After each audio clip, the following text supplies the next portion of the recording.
အားလုံးပဲမင်္ဂလာပါခိုင်မတဲ့ကြီးပေးကနေကြိုဆိုလိုက်ပါခုကျွန်တော်မျှဝေပေးခြင်းနဲ့ဤပညာလေးရတော့ကျွန်တော်တို့ Viber မှာအရေးကြီးတဲ့စာတွေပုံတွေ Auto သိမ်းသားနည်းလေးကိုကျွန်တော်မျှဝေပေးမှာဖြစ်ပါတယ်ဒီ video လေးကမသိသေးတဲ့မိတ်ဆွေတွေရွေးပြီးလုပ်ပေးထားတဲ့ video လေးပဲဖြစ်ပါတယ်မိတ်တွေသိချင်တဲ့ကြားလေးတွေရှင်လဲကျွန်တော်ရဲ့ comment မှာဖြစ်ဖြစ် share ပေါ်မှာဖြစ်ဖြစ်လာရောက်မေးမြန်းလို့ရပါတယ်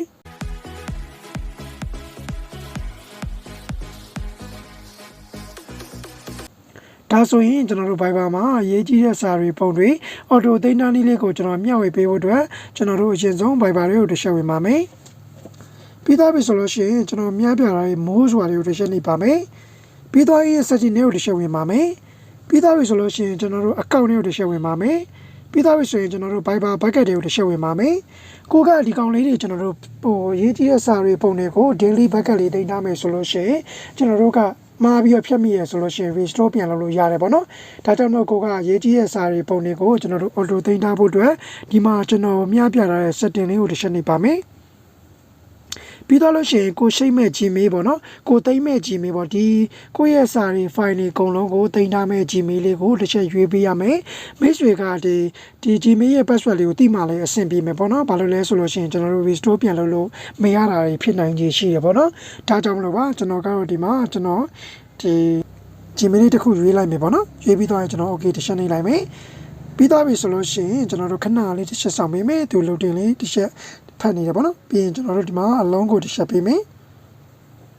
โอเคပြီးသွားပြီဆိုလို့ရှိရင်ဒီမှာကျွန်တော်အပေါ်ဆုံးမှာဝိုင်းပြထားတဲ့ auto backup ကိုတစ်ချက်နေပါမယ်ဒါကတော့ကျွန်တော်တို့ daily ရှိမယ် weekly ရှိမယ် monthly ရှိမယ်ပေါ့နော်ကိုက daily လောက်ထားမယ်ဆိုလို့ရှိရင်ပို့ပြီးအဆင်ပြေတယ်ဘာလို့လဲဆိုလို့ရှိရင်ကျွန်တော်တို့ကနေ့တိုင်းကိုပြောနေကြစကားတွေအကုန်လုံးကျွန်တော်တို့ backup လုပ်ပေးထားမယ်ပေါ့နော်ဒါကြောင့်မို့ကျွန်တော်တို့ daily လေးလောက်ထားရင်တော့ပို့ပြီးအဆင်ပြေတယ်မိတ်ဆွေကတော့ချိန်နေတဲ့ဟာကိုတစ်ချက်လုပ်လို့ရတယ်ပေါ့နော်ပြီးသွားပြီဆိုလို့ရှိရင်ဒီမှာကျွန်တော်ဝိုင်းပြထားတဲ့ backup using ကကျတော့ဘာနဲ့လုပ်မှာလဲပေါ့နော်ကိုက wifi နဲ့လုပ်မှာလားဒီ wifi ပဲဖြစ်ဖြစ် data ပဲဖြစ်ဖြစ်ရွေးမှာလားပေါ့နော်ကျွန်တော်တို့က wifi ပဲရှိနေဆိုတော့ wifi ပဲလုပ်တာအကောင်းဆုံးပေါ့နော်ဘာလို့လဲဆိုရင် data နဲ့ဆိုရင် packet တွေရန်ကုန်တယ်ပေါ့ဒါကြောင့်မလို့ကျွန်တော်တို့ wifi လေးနဲ့လုပ်ရင်တော့ပို့ပြီးအဆင်ပြေပါတယ်โอเคပြီးသွားပြီဆိုလို့ရှိရင်ကျွန်တော်တို့က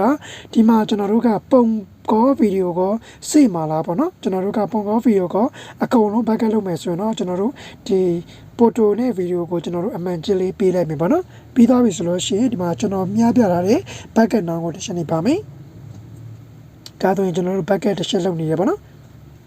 โอเคဒါဆိုရင်တော့ကျွန်တော်တို့ backup ပေးသွားပြီပေါ့နော်ဒါဆိုတော့မိတ်ဆွေတို့ဒီ Viber မှာအရေးကြီးတဲ့စာတွေပုံတွေ auto သိမ်းသားနည်းလေးအဆင်ပြေမယ်လို့ထင်ပါတယ်အားလုံးကိုကျေးဇူးအများကြီးတင်ပါတယ်ခင်ဗျာနောက်တဲ့ဗီဒီယိုမှာကျွန်တော်တို့ပြန်တွေ့ပါမယ်ခင်ဗျာ